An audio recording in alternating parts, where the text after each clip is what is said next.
Prezado público, preparem-se para uma revelação que abalará os alicerces da música rock. Brian May, a lenda viva da guitarra e mente mestra por trás do som inconfundível do Queen, finalmente quebra o silêncio.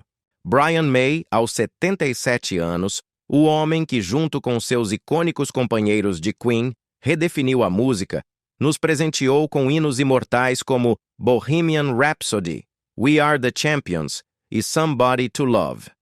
No palco, a banda era a personificação da harmonia.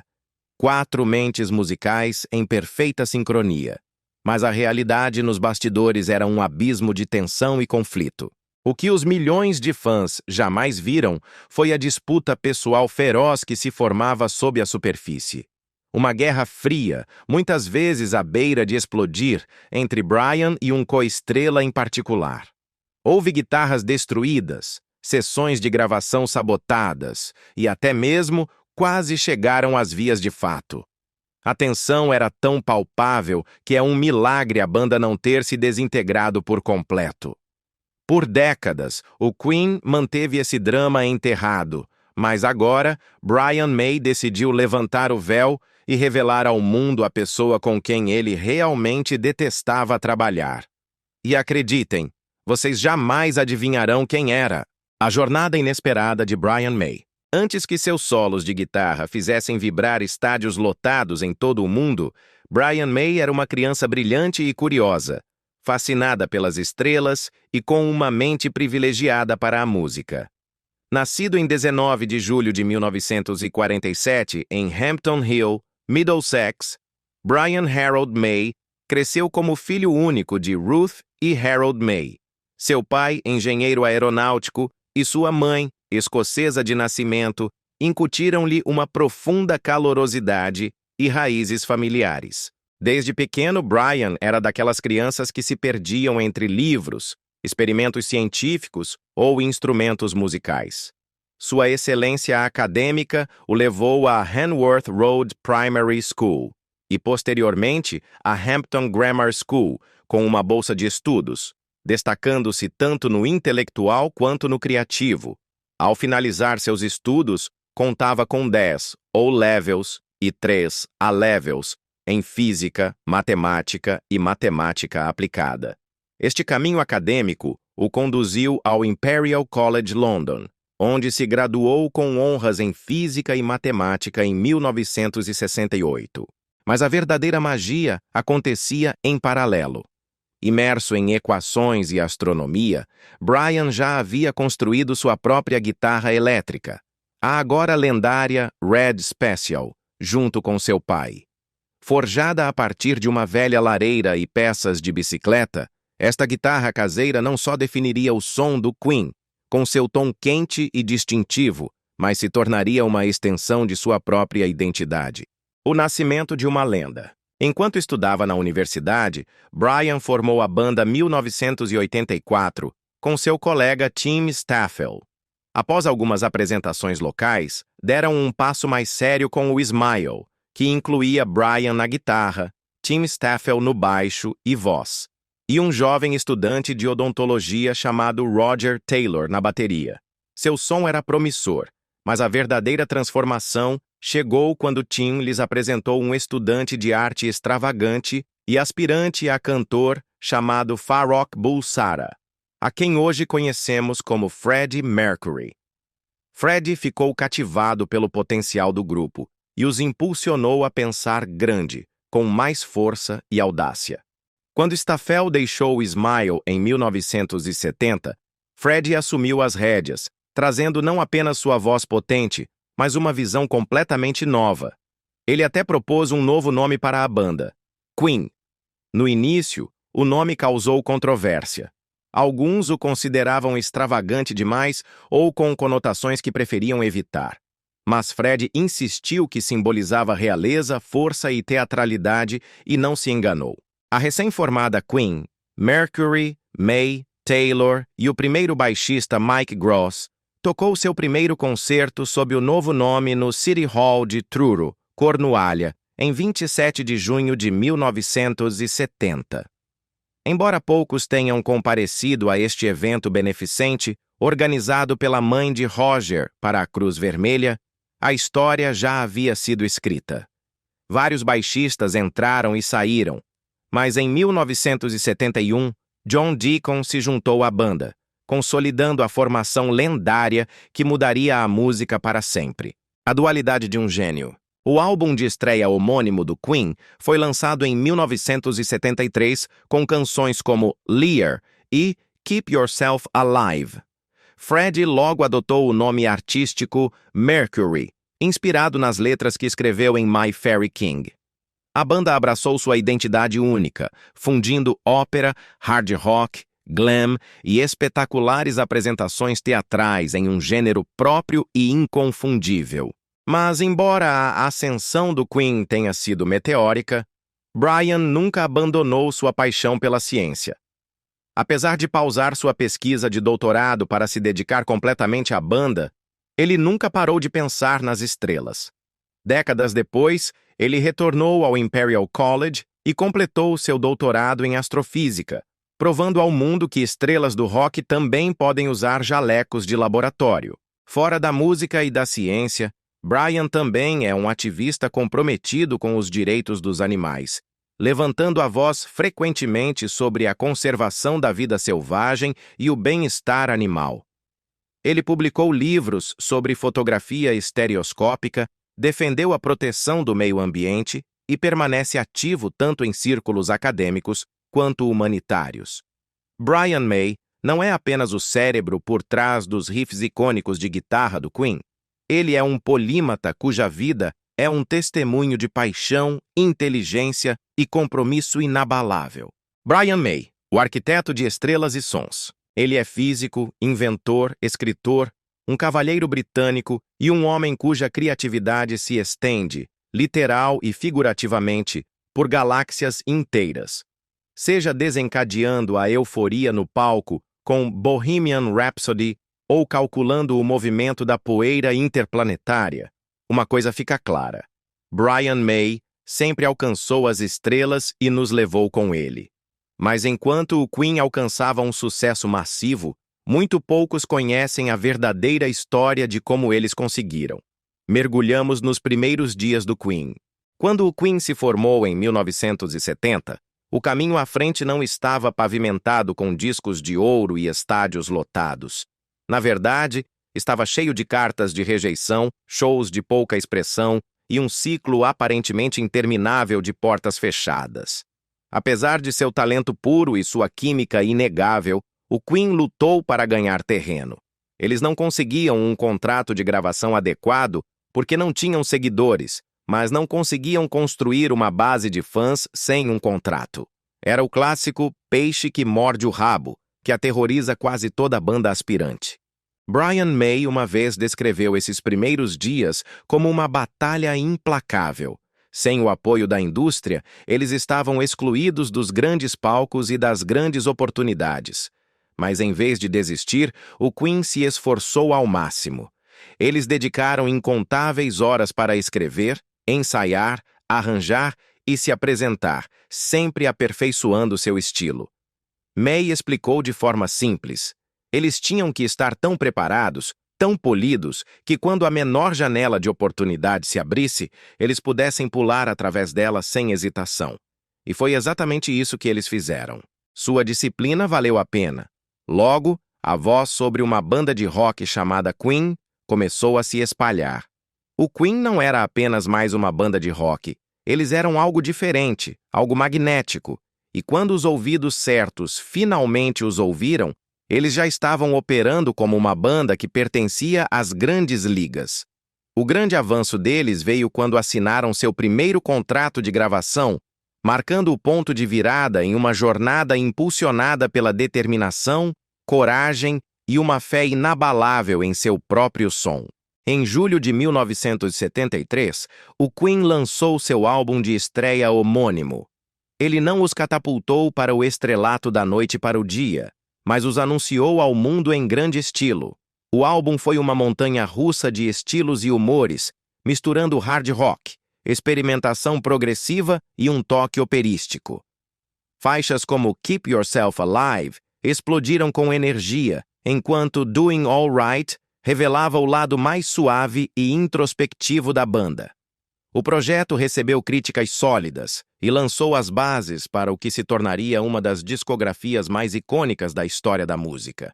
A ascensão a partir desse momento foi rápida e furiosa.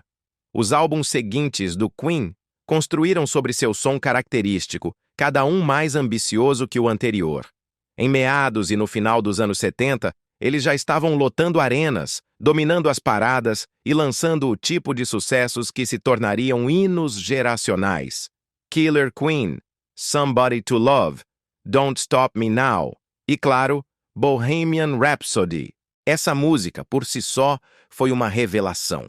Uma epopeia de 6 minutos que desafiou gêneros e todas as regras do rádio, e ainda assim se tornou uma das músicas mais amadas de todos os tempos. Era teatral, caótica, bonita e de partir o coração. Era o Queen. Mas a banda não era apenas magia de estúdio. Seus shows ao vivo eram de outro nível. Freddie Mercury dominava o palco como um rei nato. A guitarra de Brian May podia fazer um estádio tremer. A bateria de Roger Taylor rugia com fogo, e o baixo suave e constante de John Deacon cimentava cada performance com perfeição. Juntos, eles não apenas davam shows, eles criavam momentos. Impacto e legado. Além da música. À medida que a fama do Queen crescia, também crescia sua influência. Suas músicas se tornaram mais do que sucessos, elas se integraram ao tecido cultural. Faixas como We Are the Champions e We Will Rock You ressoaram em estádios, vestiários, protestos e celebrações em todo o mundo. A música deles falava de resiliência, orgulho, rebelião e a emoção de estar vivo. Mesmo seus videoclipes romperam barreiras. Bohemian Rhapsody não foi apenas um sucesso, foi também um dos primeiros vídeos a demonstrar que o visual podia ser tão poderoso quanto o som. Radio Gaga, Under Pressure e muitos outros ultrapassaram os limites criativos e transformaram a banda em pioneiros da era MTV, antes mesmo da MTV existir. O Queen tinha tudo: talento para o espetáculo, arte, inovação e um desejo implacável de evoluir.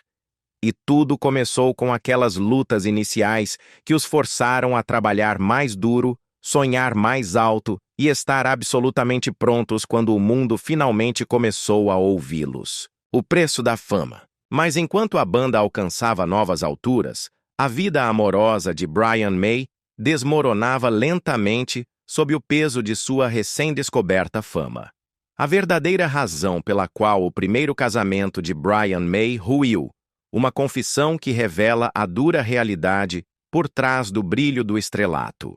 Brian May confessou uma vez que seu primeiro casamento não desmoronou na estrada, mas quando as turnês pararam. O guitarrista do Queen havia se casado com Chrissy Mullen em 1976 e juntos criaram 3 filhos. Por mais de uma década, Chrissy o apoiou enquanto ele viajava pelo mundo, pisando em palcos massivos e se tornando uma lenda do rock. A vida familiar, de alguma forma, sobreviveu à jornada selvagem da fama global do Queen. Quando as luzes do palco diminuíam e a guitarra era guardada, Brian May se encontrava lutando com algo muito mais mundano: a domesticidade. Ele mesmo confessou que uma vez que as turnês diminuíram e eles tentaram se estabelecer no que outros chamariam de vida normal, simplesmente não funcionou. Ele achava difícil se reconectar com a rotina e o ritmo do lar. Brian se via como um marido e um pai acima de tudo. Mas algo havia mudado.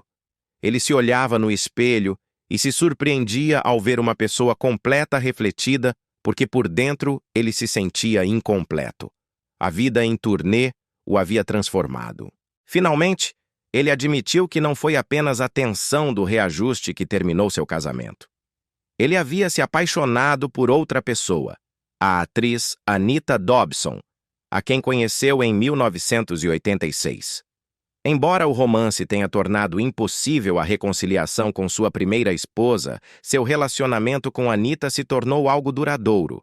Apesar das dúvidas iniciais, até Freddie Mercury e o empresário de Brian acreditaram que não sobreviveria. mas eles provaram que estavam errados. May lembrou uma vez como as pessoas pensavam que eles eram muito voláteis, ou que casar com uma atriz era uma má ideia.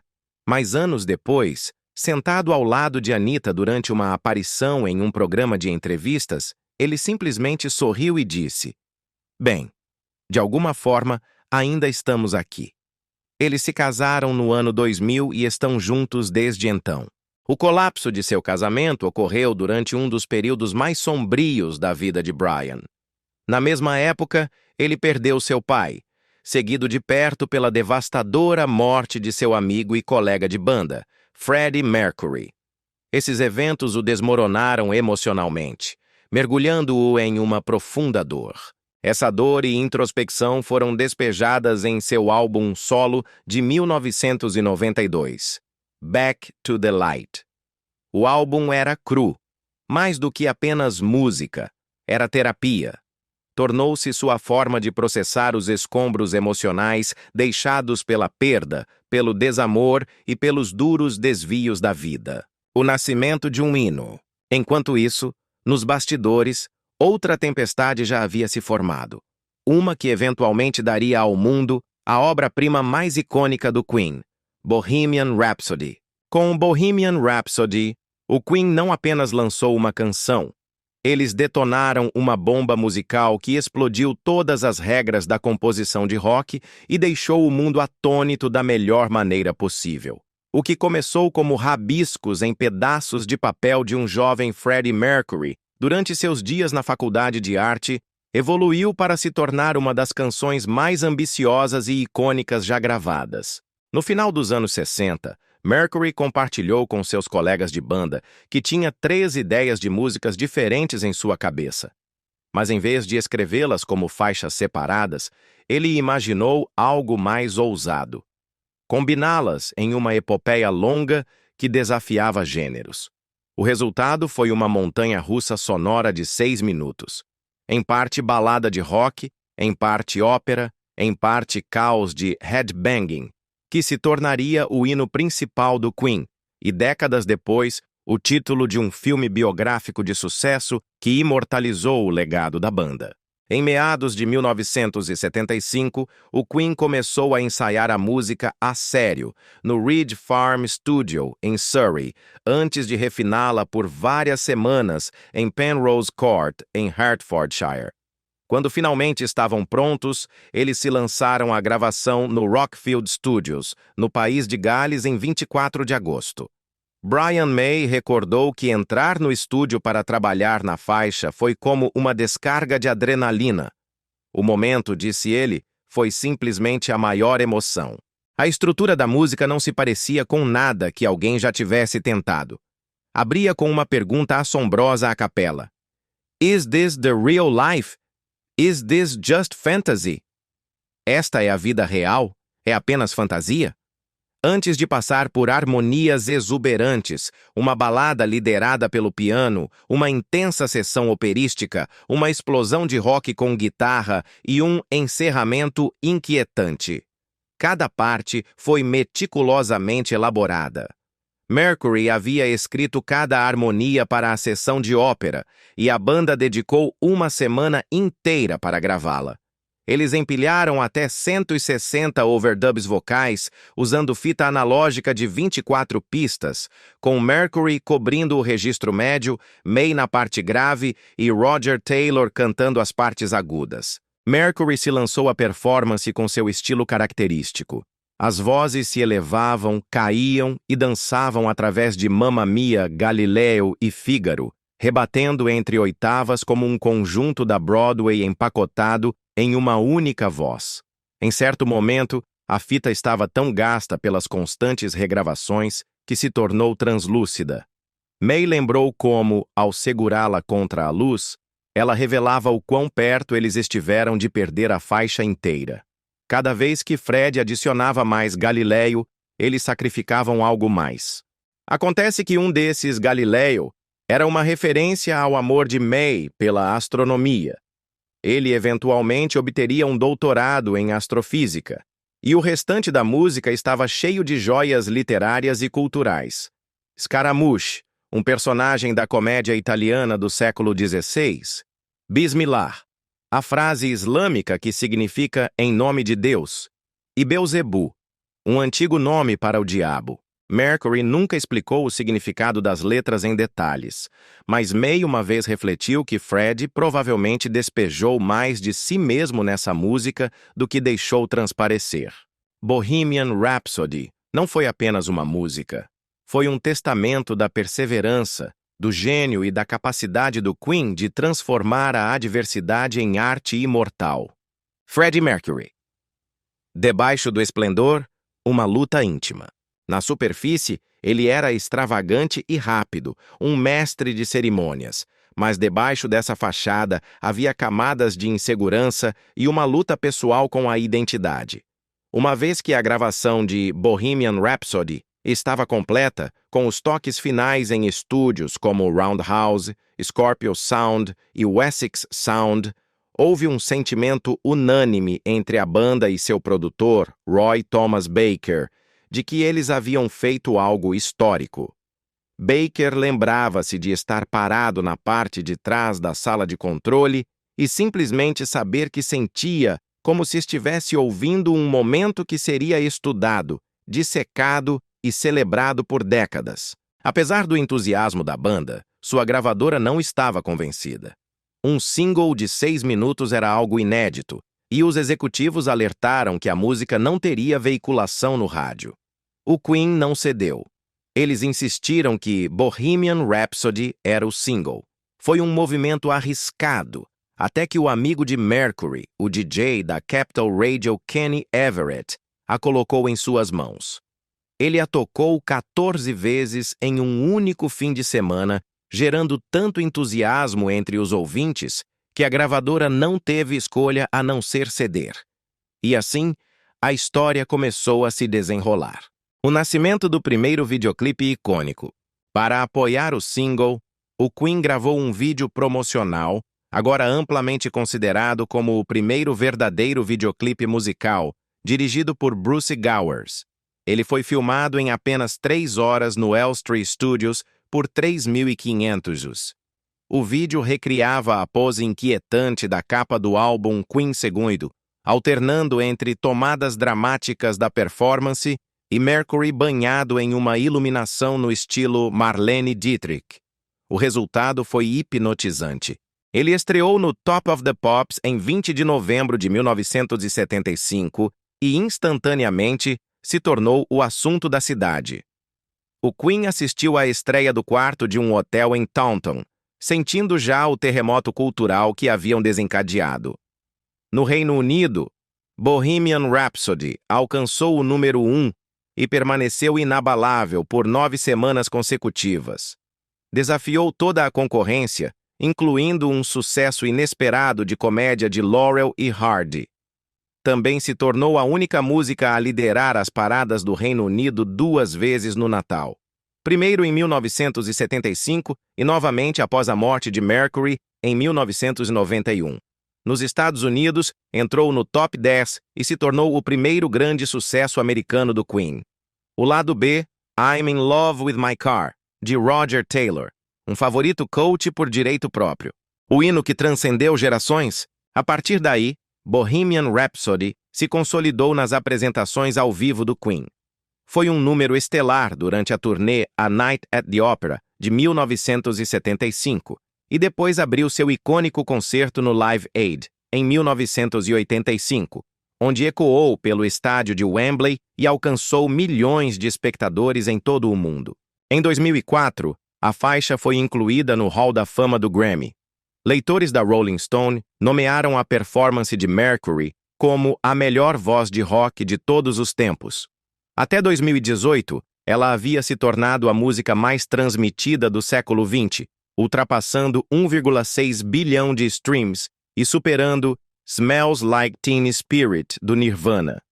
Em julho de 2019, o vídeo ultrapassou 1 bilhão de visualizações no YouTube, e em 2021, obteve a certificação de diamante da RIAA, um feito raro para um single de rock. Anos antes de tudo isso, Mercury havia resumido melhor. Ele acreditava que Bohemian Rhapsody tinha uma qualidade onírica, uma espécie de ambiguidade mágica. Uma vez disse que as pessoas deveriam ouvi-la, senti-la e formar sua própria opinião sobre o que significava. Seja o que for que signifique para cada ouvinte, uma coisa está clara. Bohemian Rhapsody não é apenas uma música. É uma revolução em 6 minutos. Uma parte da alma do Queen embrulhada em ópera, rock e poesia. E ainda nos deixa sem fôlego. A tensão entre Brian May e John Deacon. Mas por trás da música que redefiniu uma geração, por trás dos solos de guitarra estrondosos, das vozes elevadas e dos aplausos ensurdecedores, tempestades silenciosas se formavam. O brilho criativo frequentemente tem um custo, e para o Queen, esse custo às vezes se revelava nas fissuras entre as personalidades. As tensões entre Brian May e John Deacon. Eles estiveram lado a lado em alguns dos maiores palcos da história do rock.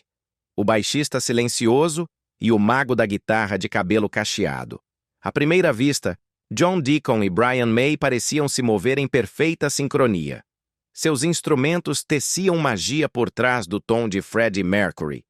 Mas, sob a superfície, os dois homens eram mundos à parte, não apenas em personalidade, mas na forma como viam a música, o controle e a alma do Queen.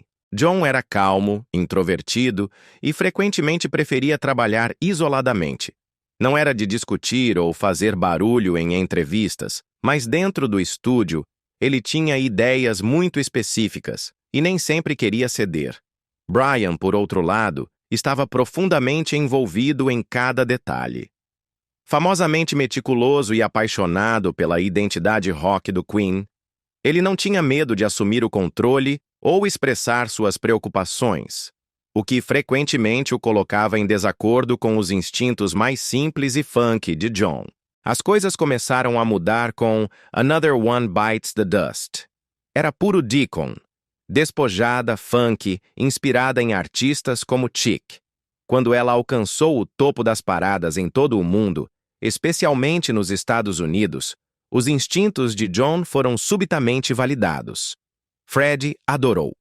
Até Michael Jackson, segundo relatos, havia pressionado a banda para lançá-la como single.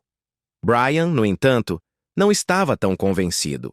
Ele respeitava o sucesso da música, mas estava longe do som do Queen que ele tanto prezava. Então veio Hot Space, em 1982, o álbum que expôs quão diferente os colegas de banda estavam pensando. Em Hot Space, o controverso álbum do Queen de 1982, John Deacon mergulhou de cabeça no funk, sintetizadores e batidas dançantes. Freddie o seguiu por esse caminho, mas Brian e Roger, eles não estavam nada felizes. Brian admitiu mais tarde que a banda havia se desencaminhado e que ele odiava a direção do disco. As guitarras foram reduzidas, substituídas por grooves de baixo, baterias eletrônicas e sintetizadores brilhantes. Não era um álbum de rock, nem de longe. John, no entanto, estava em seu elemento. Ele assumiu mais controle no estúdio, escrevendo faixas como Back Chat, que batia de frente com os instintos de rock de Brian. Nessa música, a tensão explodiu. O solo de guitarra de Brian foi notoriamente encurtado na mixagem e houve relatos de discussões acaloradas sobre como a faixa deveria soar. John a havia produzido ele mesmo e não estava interessado em compromissos. Foi um dos poucos momentos em que o homem quieto se opôs, e ele o fez com força. A portas fechadas havia atrito.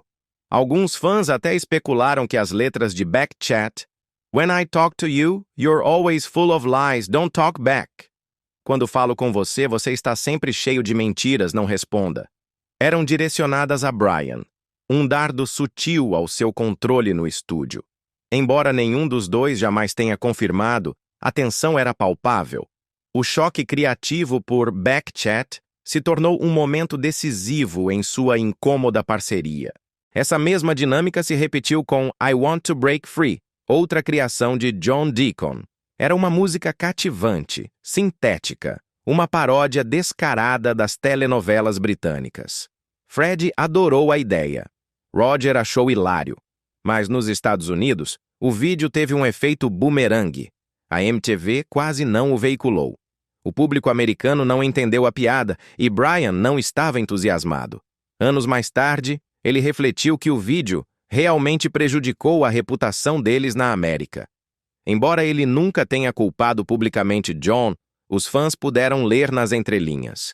A música não era a visão de Brian. Ele não a escreveu.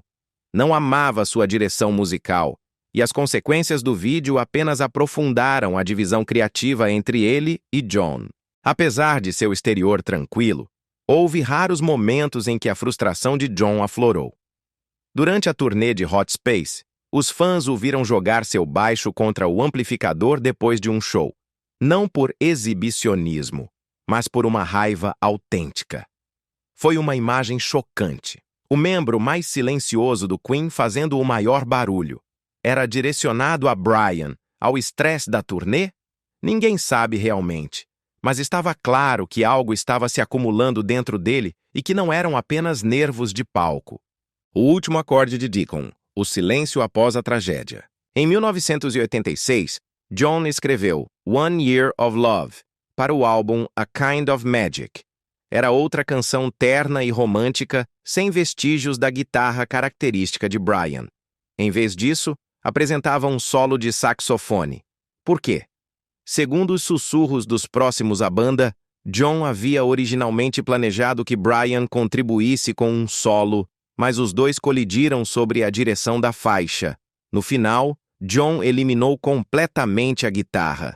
Para uma banda conhecida por seu estreito vínculo musical, foi uma omissão reveladora e outro indício da luta de poder subjacente entre eles. Após a morte de Fred em 1991, os membros restantes se uniram para completar Made in Heaven, usando faixas vocais remanescentes. Mas durante essas sessões, algo supostamente se rompeu. Brian havia retornado de sua turnê solo e, segundo relatos de fãs e a tradição da banda, fez mudanças radicais nas mixagens, supostamente descartando grande parte do trabalho de produção anterior de John. John não aceitou bem. Os próximos à banda insinuaram que este pode ter sido o momento que finalmente o empurrou para se afastar para sempre. Embora nunca tenha sido confirmado publicamente, o cronograma fala por si. Depois dessas sessões, John Deacon começou a desaparecer. Em 1997, o Queen se apresentou com Elton John em uma gala de balé em Genebra. Era para ser um momento de reflexão e tributo a Fred, mas para John foi o fim. Brian lembrou mais tarde que assim que saíram do palco, John olhou para eles e disse: "Eu não consigo mais fazer isso." Não houve briga, nem explosão, apenas uma silenciosa e final resignação. Ele nunca mais voltou a se apresentar com o Queen. Desde então, John permaneceu em silêncio, evitando todas as entrevistas, recusando-se a se juntar à banda para turnês ou shows tributo e mantendo-se afastado da vida pública. Brian e Roger continuaram a levar o nome Queen, colaborando com outros vocalistas, tocando em estádios com ingressos esgotados. Mas John, ele escolheu o caminho oposto.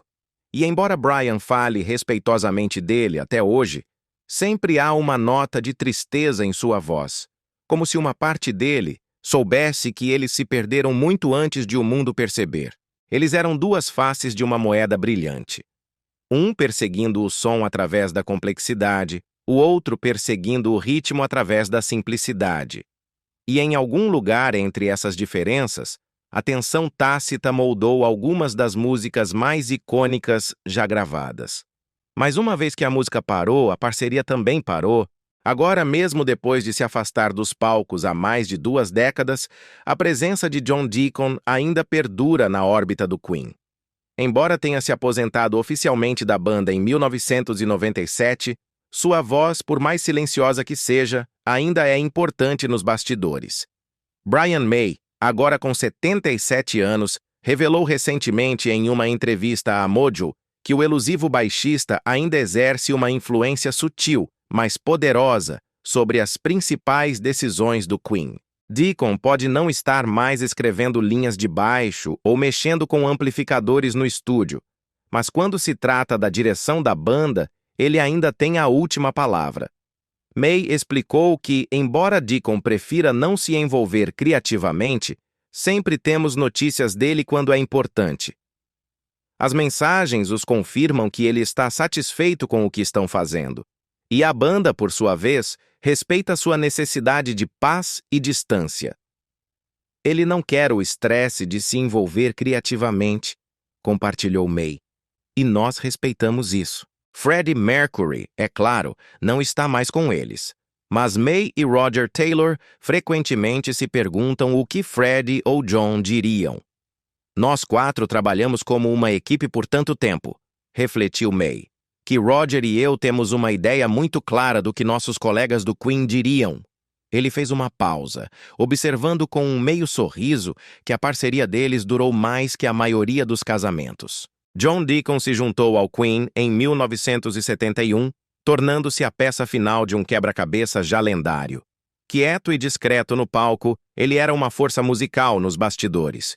Com uma mente afiada e técnica, ele inventou o amplificador DC, um pequeno e engenhoso amplificador que May usou para criar aquelas grandiosas orquestrações de guitarra.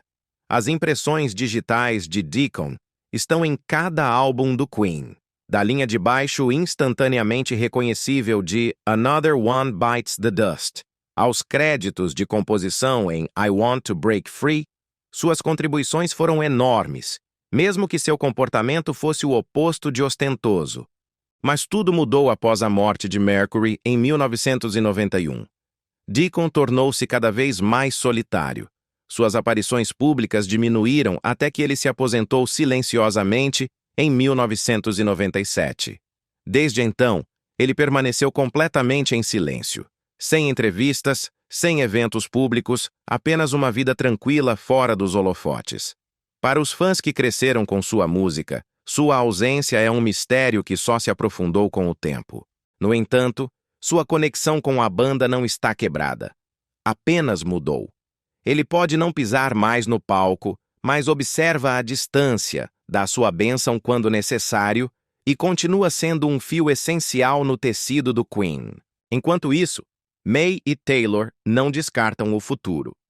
Em uma conversa recente com a Uncut, Taylor insinuou que algo novo pode estar se formando.